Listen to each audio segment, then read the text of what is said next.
Halo semuanya penonton Oxbridge Podcast. Kita kembali lagi hadir di episode terbaru. Dan kali ini buat kalian yang lagi nonton siang, malam, sore ya kan, nah kita balik lagi hadir di episode terbaru. Dan kali ini kita kehadiran tamu yang luar biasa cantik. Di samping saya nih ya, ada siapa nih? Ada Kak Fauza Azmirambe. Nah, siapa beliau? Sekeren apa sih beliau? Pokoknya nanti kita bakalan ulik habis di sini ya kan. Jadi kan jangan kemana-mana dulu, stay tune dulu, oke? Nah, pertama-tama kita tanya dulu nih sama Kak Fauza, apa kabar? Halo Taufik, alhamdulillah baik. Alhamdulillah baik. Dan apa nih kesibukannya saat ini Kak? Kesibukan saat ini mengajar ya seperti biasa. Aku tuh ngajar di salah satu kursus di Kota Medan dan juga mengajar sekolah swasta di Medan juga.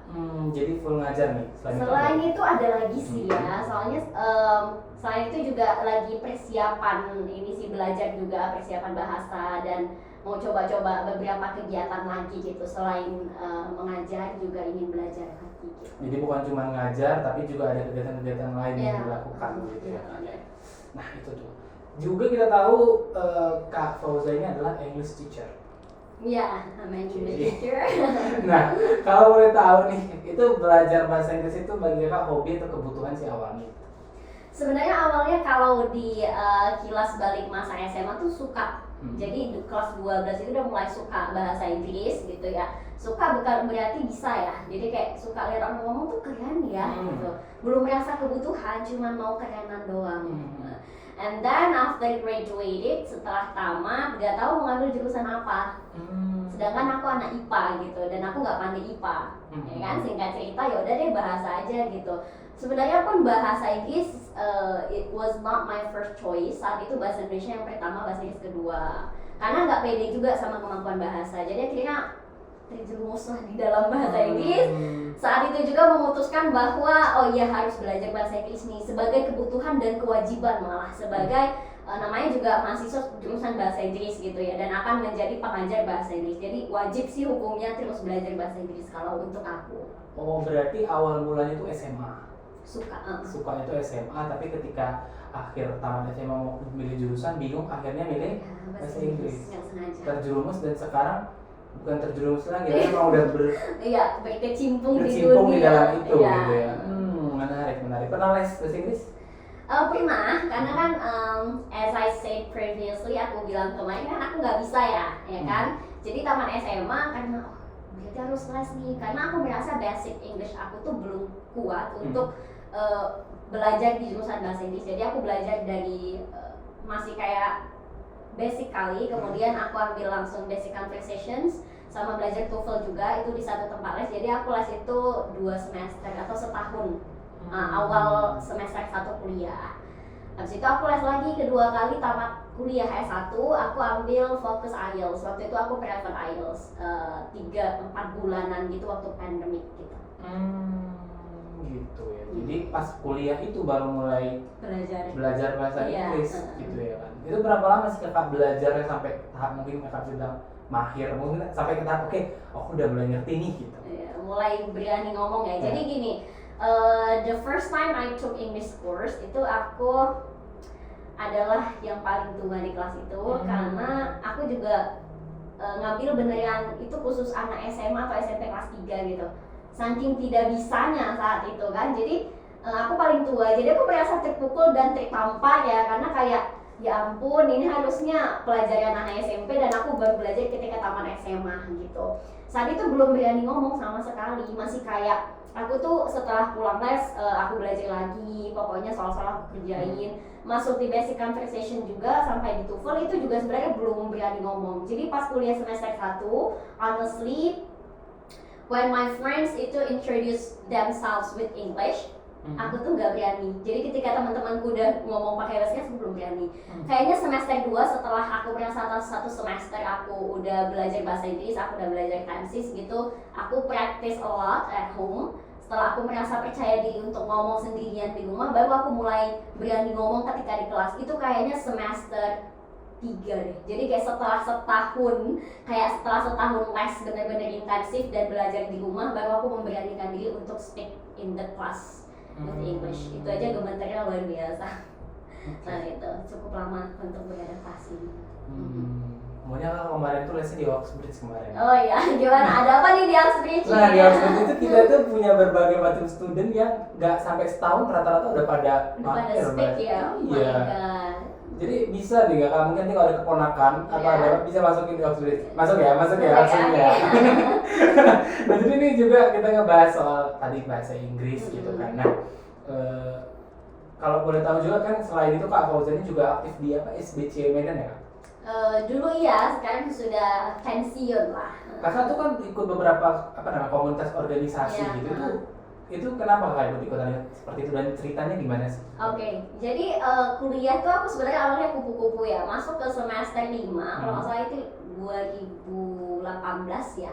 Aku mulai aktif joining organizations. Itu pun teman aku yang ngajak, dia bilang kita butuh nih Zah, kita harus organisasi gitu. Jadi sebenarnya SBC itu kayaknya itu bukan yang pertama deh. Aku ada ikut komunitas bahasa dulu, L2C namanya, Language Lover Community. Itu 2018 juga, baru aku mulai kayak kita mau fokus cari beasiswa juga saat itu sama teman kan yang sama-sama berambisi yang sama. Jadi kita di L2C itu kita belajar persiapan bahasa gitu. Jadi kayak ada kelas bahasa Arab, ada kelas bahasa Inggris dan itu online. Kemudian ada SBC nih, jadi oprek tuh waktu itu di 2018 juga, itu juga join akhirnya. Motivasinya adalah karena saya dan teman-teman kemarin itu kayak nanti kita mau coba beasiswa deh atau biar kerja butuh kata organisasi gitu sih awalnya. Dan itu sih kenapa harus organisasi. Dan selain itu juga sebenarnya kan ketika kita bergabung dalam organisasi terutama di luar kampus, aku emang gak ada organisasi dalam kampus, di luar kampus kita akan menjumpai banyak teman-teman dari kampus lain, dari kota lain. Kayak Altus itu kan dia online ya waktu itu, jadi kayak dari kota lain, jadi menambah networking dan pertemanan kita juga. Kakak ini kalau tahu dari lulusan mana? UINSO, juara berapa kita nggak tahu. Jadi kalau anak-anak UIN yang lagi nonton nih narasumber kita dari UIN. UINSO juga kan? UINSO juga. Kalau mater kita. Kalau mater. Nah ini nih kita kalau boleh tahu Kak Fauzan ini juga ya kan, teman-teman perlu tahu nih. Kalau misalnya Kak Fauzan ini tuh pernah jadi delegasi dalam Singapore Indonesia Youth Leaders Exchange di Jakarta tahun 2021-2022. Ya. Nah juga kegiatan di partisipan dalam International Workshop of Scholarship Hunters tahun 2018. Iya. Nah itu kan gimana sih kalau kakak bisa ikut kegiatan kayak gitu loh? Oke, ini Iwan sama yang tadi aku bilang organisasi yang aku bilang Language Lover Community atau dari L2C. Yep. Jadi yang International Workshop for Scholarship Hunters yang diadakan di Malaysia 2018 itu panitianya dari L2C. Biarpun sebenarnya itu tetap seleksi, kita tuh udah seleksi waktu itu kayak pakai esai, kemudian aku terpilih jadi salah satu peserta fully funded, artinya aku gratis. Dan ada juga kok peserta yang mau bayar sendiri atau partially gitu. Aku yang fully funded karena skorku tinggi begitulah, atau kayak dipertimbangkan itu pakai seleksi ya, itu di 2018. Itu karena apa? Karena organisasi juga ya kan. Kemudian kalau yang si Silent ini itu aku baru ikut seleksi di tahun 2021. Actually PPAN ini atau pertukaran pemuda antar negara ini aku udah tahu sejak aku kuliah sebenarnya. Kuliah di 2017 ya. Jadi kayak PPAN ini kan suka sosialisasi ke universitas gitu. Di situ udah mulai tertarik ya. Jadi aku coba seleksi di tahun 2018 juga gagal. Jadi nggak pertama kali coba. 2021 pandemi kan sebenarnya. Jadi kayak agak renggang saat itu, jadi kayak temen aku bilang udah coba aja yuk PPN lagi, jadi coba yang kedua dan alhamdulillah lulus. Dan di program saya itu Singapore Indonesia Youth Leaders Exchange Program tahun lalu di Jakarta online, harusnya kami ke Singapura tapi karena Singapura lagi belum buka border dan kita nggak bisa ke sana, jadi kita online. Jadi seluruh delegasi dari Sabang sampai Merauke seluruh Indonesia kumpulnya di Jakarta dan virtual gitu. Dan dilanjut fase Indonesia, jadi 2021 itu fase Singapura yang harusnya kami ke Singapura, jadinya online di Jakarta. di tahun 2022 ini fase Indonesia namanya. Jadi Singaporean delegates, delegasi Singapura yang berkunjung ke Indonesia. Jadi balasan kunjungan gitu. Dan alhamdulillah di tahun ini kita sudah mulai bisa berkunjung ke setiap negara kan. Akhirnya Singapura ke Bali. Saat itu kita berkumpul. Akhirnya acaranya nggak virtual lagi di Bali. Oh, yang tahun ini. Iya. Tuh. Buat kalian yang pengen kayak Kak Fauza bisa, tapi itu tadi ya kayak ikut organisasi-organisasi. Ya. Nah, bisa tuh arahnya ke sana gitu kan Kak. Lalu nih kita balik ke bahasa Inggris. Menurut Kakak tuh bahasa Inggris tuh kan anak-anak muda zaman sekarang ini ngerasa kayak bahasa Inggris tuh kayak nggak seperlu itu, nggak sepenting itu. Menurut Kakak gimana sih? Sepenting itu. Jadi if people say kayak Kak gimana bisa ikut PPAN gitu, gimana ikut international conference or something like that gitu. Kalau tidak bisa bahasa Inggris itu akan sulit ya, karena ini adalah modal utama. This is the tool of communication. Yang namanya pertukaran pemuda antar negara, bahasa yang digunakan pasti bukan bahasa kita. Of course in English.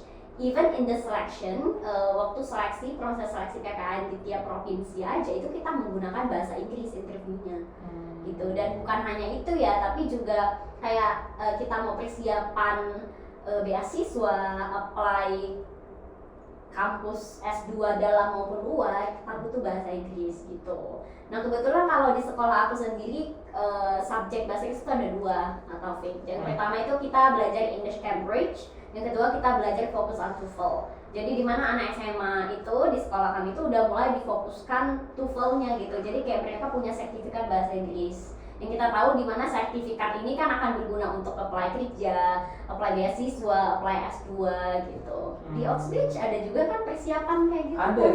Kita ada persiapan untuk TOEFL, IELTS, bahkan untuk yang udah profesional bisa juga spesifikasi misalnya untuk ngambil pekerjaan bisa juga di Oxbridge mempersiapkannya gitu. Kita juga bisa kalau misalnya mau kuliah keluar negeri kita bukan hanya sekedar menjadi penyedia layanan untuk bisa lulus tes IELTS, tapi kita bisa sampai ke tahap ngurusin yang misalnya kayak dia mau tinggal di mana, pekerjaan paruh waktunya kita bisa kerjain. Jadi kita selengkap itu gitu di Oxbridge. Oh begitu ya. Jadi nanti kalau misalnya aku pengen kerja kalau ini boleh ya dibantu-bantu di Oxbridge. Boleh banget. Nanti juga kita di bulan November ada kayak Education Expo gitu. Iya.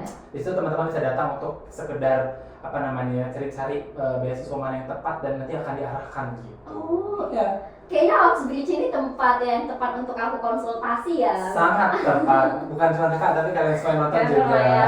Jadi kalau bingung univ mana boleh konsultasi gitu ya. Iya. Kakak pernah gak sih waktu belajar bahasa Inggris diceng-cengin sama teman kakak? Misalnya kayak, kamu kok bahasa Inggris kayak sok-sok Inggris banget sih gitu? Pernah. Jadi gini, aku tuh kan orangnya kadang entah kepedean, entah nggak tahu malu gitu ya. So when I was still in 11, 12, ya kelas 12 gitu ya. Karena aku bilang aku suka ya. Jadi aku suka praktis speaking gitu. Kenapa kuliah nggak berani? Karena kuliah udah tahu, oh ya aku bilang itu kesalahan gitu. Jadi aku nggak berani pas kuliah awal itu ngomong. SMA berani karena namanya juga SMA kelas 3 ya. Kita udah kenal tuh sama teman-teman kita. Jadi kita mau paut juga nggak apa-apa. Jadi aku suka I just repeated the same sentences all the time. Kayak cuman ya karena yang aku tahu cuman kayak close the door, open the door, don't disturb me, don't touch me. Itu doang aku ulang. Itu aja kok bilang gitu kata teman-teman aku. Tapi aku nggak merasa malu sih. Dan akhirnya kayak ya sih, I think I need to improve my speaking lah. Jadi nggak harus bilangnya itu aja karena nggak ada ilmunya. Jadi itu aja diulang. Soalnya banyak gitu teman-teman di luar sana mungkin yang kayak gitu kan, belajar bahasa Inggris terus kayak yang pasti mau prakteknya sebaik-baiknya belajar bahasa Inggris dipraktekkan. Ketika dipraktekkan kita diejek-ejek, nah itu nih masalah. Jadi buat kalian semua jangan ngejelek-jelekin teman kalian lagi belajar. Itu. Nah terus nih Kak, apa sih punya dong sosok yang menginspirasi untuk kakak? Inspirasi. Yang mungkin jadi role model kakak. Itu siapa sih? Mungkin I can say aku jarang sih ngefans sama orang gitu. Iya, I mean like this ya. Kalau misalnya orang kayak suka K-popers terus kayak suka yang ini, terus kayak artis Indonesia suka yang ini. Honestly aku tuh nggak punya yang kayak gitu gitu. Tapi untuk orang yang menginspirasi aku untuk terus berjuang menggapai mimpi, I think it's my father of course. Karena kayak my father taught me to be persistent, perseverant, untuk terus berjuang gitu dan siap mengambil resiko gitu. Jadi ketika kita hidup itu adalah sebuah perjuangan gitu ya. Jadi itu sih mungkin yang membuat aku sampai di titik ini, biarpun belum jadi apa-apa ya, tapi kayak keep on track lah untuk memperjuangkan mimpi yang besar selanjutnya. Yep. I think it's my father. Gak perlu jauh-jauh si artis ini orang Cina, orang Hong Kong, tapi orang terdekat kita, ayah kita. Yang buat kita semangat, berjuang. Kalau jatuh kita kayak ingat, oh ya, ayahku bilang begini, aku harus begini. Betul. Nah, yang berikutnya ini kan juga lulus tepat waktu. Ya, alhamdulillah. Yes. Itu jadi impian buat teman-teman juga ya. Iya. Itu gimana sih Kak caranya? Supaya bisa lulus tepat waktu, gimana Kak manage waktu dan segala macam itu gimana sih? Iya. Oke, untuk time management kali ini ya. Dimana tadi kan saat kuliah mengikuti kegiatan kan, beberapa kegiatan sambil kuliah juga. Bahkan aku sebenarnya pas kuliah juga aku sambil ngajar loh. Iya, jadi 2016 ya aku kan les tuh di tempat les aku. Ternyata aku udah mulai improve di bagian tulisanku lumayan gitu. Biarpun aku jarang ngomong, sampai ketika seringnya melihat tulisanku, guru aku itu kan waktu di kelas TOEFL, and then he said kayak, ini siapa sih yang namanya Fauza gitu, tulisannya bagus gitu. Karena aku kan belajar tuh, grammar kan aku belajar. Terus udah dia suruh ngajar sini aja. Jadi 2016-2017 aku ngajar, tapi waktu itu masih ngajar ke anak-anak. Itu aku lagi kuliah juga.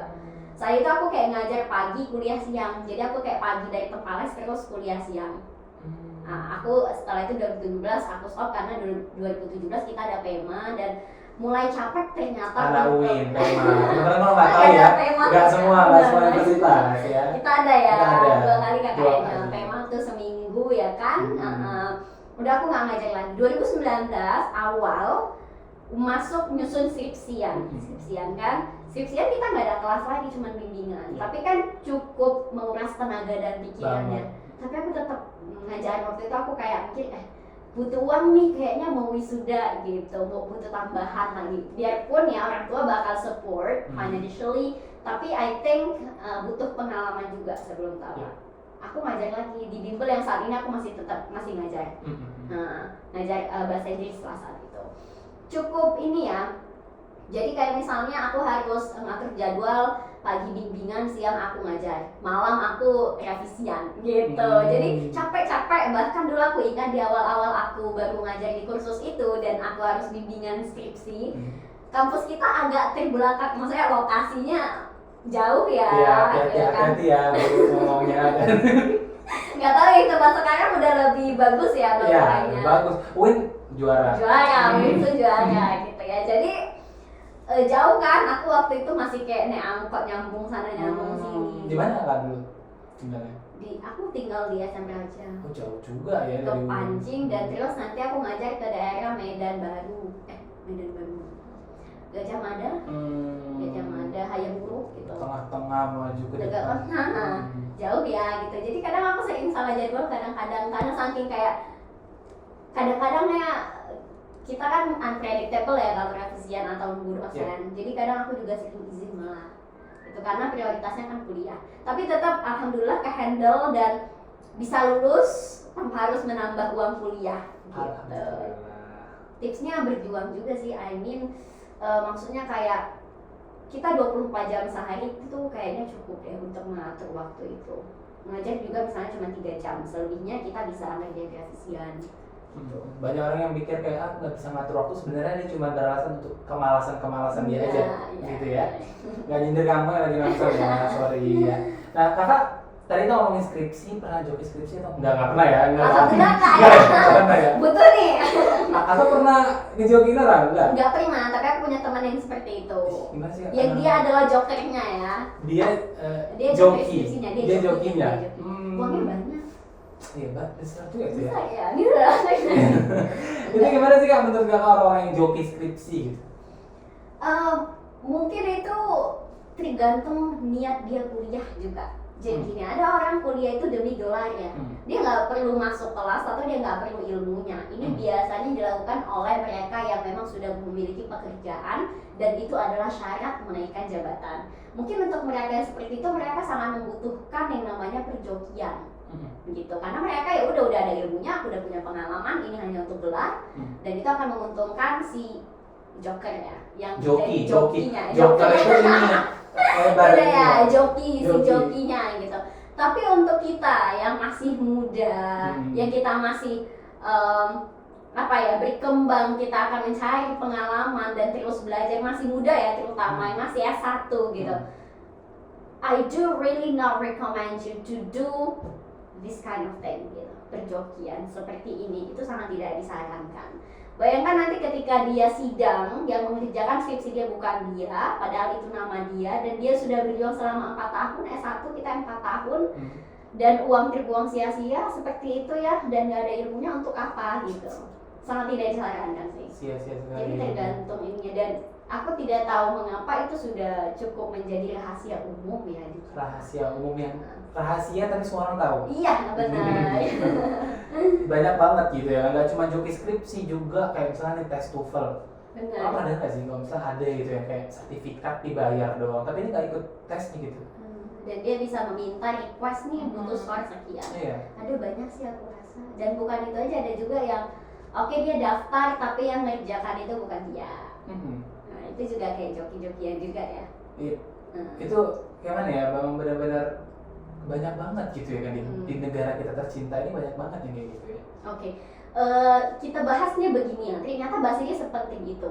Tapi kenyataannya masih banyak masyarakat Indonesia, anak muda atau siapapun itu yang sebenarnya bahasa Inggrisnya tidak mumpuni, sehingga mereka memaksakan diri, dan akhirnya apa ya, butuh sertifikat seperti itu atau butuh yang pakai joki-joki ngerjain ujiannya gitu. Itu tadi kalau kita balikan bahwa bahasa Inggris sepenting apa, sepenting itu dan sangat penting sekali. Dan mungkin beberapa orang akan baru menyadari betapa pentingnya bahasa Inggris ketika dia sudah dewasa dan dia ingin mencari kerja yang bagus dan ada tes bahasa Inggris, baru dia merasakan apa aku nggak belajar. Telat. Dan dia misalnya S2 nih, aku punya teman S2 dalam negeri, bahkan syaratnya harus ada sertifikat bahasa. Kemudian dia nggak mungkin dong dalam 1 bulan langsung improve sekian skornya. Mereka coba tes, gagal lagi. Akhirnya apa yang mereka lakukan? Jalan pintas. Udahlah beli sertifikat aja. Itu tadi mungkin untuk adik-adik sekarang yang masih muda, jangan seperti itu lagi gitu loh. Bahasa Inggris itu tetap penting, whatever your major is, whatever your job is. Sepenting itu, jadi buat kalian yang masih ada waktu mempersiapkan jangan sampai terlewat. Ya, nah lagi-lagi kalau kita di Oxbridge Institute, kita itu punya persiapan untuk TOEFL dan itu real gitu loh. Banyak banget yang komplain ke kita gitu, kok bisa hasilku segini, dan minta tolong untuk tolong lah gini, udah kami kasih lah uang gitu. Tapi kita nggak bisa, kita memang kamu persiapan di sini, kita bener-bener jadwalkan segala macam sampai kamu dapat hasil terbaik gitu. Jadi ya jangan sampai kita untuk hasil yang instan nanti di masa depan jadi hal yang nggak baik gitu, menurunkan ke anak kita lagi gitu. Bagaimana generasi penerus bangsa kalau seperti itu ya kan? Tuh ya, makanya itu dia teman-teman. Nah kalau Kak Fauza sendiri nih, kita balik ke Kak Fauza. Pasti punya mimpi, mungkin tadi udah banyak yang Kakak capai. Enggak juga sih, masih banyak yang belum tercapai. Belum tercapai, nah apalagi sih yang kedepannya pengen Kakak raih gitu? Ada beberapa hal sih, mungkin yang pertama yang paling dekat itu tuh aku pengen lanjut kuliah. Itu sebenarnya mimpi sejak aku belum tamat S1 malah. Cuman mungkin belum rezeki, aku udah coba beberapa beasiswa dalam maupun luar. Tapi lebih mimpinya itu keluar sih, jadi masih memperjuangkan itu juga. Itu yang pertama. Yang kedua mungkin jangka panjangnya adalah membangun sesuatu sih yang bergerak di bidang pendidikan gitu. On the other hand, aku punya banyak interest ya. Aku itu bukan hanya di teaching English, tapi juga I love art. Aku juga suka painting, aku juga suka writing. Jadi mungkin aku juga suka reading gitu. Jadi gimana? Lengkap ya semua. Iya, jadi kayak reading, writing, speaking aku juga suka gitu. Ini boleh promosi, aku juga ada YouTube loh guys. Oke, apa tuh namanya itu? Fauza Zmirambe. Oke. Jadi aku juga suka sharing, aku suka talking. Jadi mungkin selain melanjutkan studi S2 dengan beasiswa, aku juga pengen publish buku. Jadi aku tuh I keep writing diary every day. I love writing poetry and poems gitu. Aku udah buat draft sih. Tahun ini mau buat draft yang ketiga. Jadi masih kayak try to approach publisher untuk publish my poetry book, buku-buku kumpulan puisi aku. Itu juga jadi pengen jadi writer juga selain jadi educator.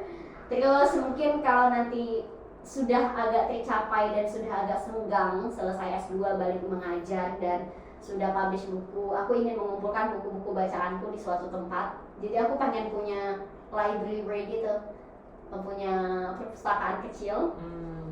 Di dalamnya itu juga ada tempat untuk melukis dan berkarya. Jadi, galeri gitu ya? it's Galeri like a gitu ya? gallery, ya. And it will be open for public, especially for children. Jadi aku juga mau tetap melukis gitu. Aku tetap ingin berkarya di bidang seni juga gitu. Jadi itu sih nanti next time-nya. Cuman kalau untuk painting itu adalah hobi yang cukup time consuming ya. Jadi terakhir aku banyak painting itu waktu pandemik karena lagi banyak waktu luang. Setelah itu aku lebih banyak, tapi kalau writing aku setiap hari sih. Itu sih mimpinya. Dan ada satu lagi, tapi ini mimpi yang cukup besar yang mungkin akan dibangun bersama partner ke depannya, insya Allah. Oh iya, amin. Ya, amin. Ya. Terakhir nih untuk Kak Fauza, kalau misalnya Kak Fauza dikasih waktu untuk ngomong ke teman-teman nih, kakak pengen nyampein apa sih? Kalau misalnya semua orang lagi dengerin kakak lagi dihadapin sama 7 miliar orang, 7 miliar ya. Kakak pengen ngomong apa nih sama orang tuh? Oke. Untuk semua orang yang menonton podcast ini tentunya, dan siapapun nanti yang akan menonton, mungkin nanti keturunan saya yang menonton ya kan, apapun yang sedang kalian perjuangkan sekarang, jangan pernah menyerah, keep going, keep believing in yourself, karena bagaimanapun hasilnya nanti, perjuangan yang kalian sedang lakukan sekarang itu akan menjadi pelajaran. Jadi di proses itu kita akan banyak belajar sekali. Gak usah malu kalau kalian punya mimpi besar. Kalau kata orang, ih gak mungkin deh itu, kau mimpi aja. Itu gak usah percaya apa kata orang. It's your life, it's your choice, so it's time for you to prove that you can do it gitu. Tentu saja itu pun tidak gini, manusia itu hanya bisa berusaha. We need to do our best effort as a human being, and the result is still in Allah's hand. Jadi apapun itu tetap berjuang, itu dibarengi dengan usaha dan doa. Doa orang tua, doa kalian, doa teman-teman kalian. Maka tetaplah menjadi orang baik kepada siapapun, karena kita nggak tahu kebaikan mana yang akan digantikan Allah, digantikan gitu ya ke depannya, agar perjalanan kalian ke depan itu akan dimudahkan oleh Yang Maha Kuasa. Speechless aku tuh, keren banget loh Kak Fauza. Mungkin teman-teman juga terinspirasi sama Kak Fauza, nanti bisa dicek sosmednya Kak Fauza, di follow ya kan. Terima kasih. Oke teman-teman, mungkin Kak Fauza juga terima kasih ya udah hadir di podcast kita kali ini. Teman-teman juga nanti kita bakal ada podcast episode berikutnya, tapi untuk kali ini kita cukup di sini dulu. Terima kasih Kak Fauza. Sama-sama. Dan teman-teman yang menyaksikan juga semoga dapat ilmu baru, insight baru ya.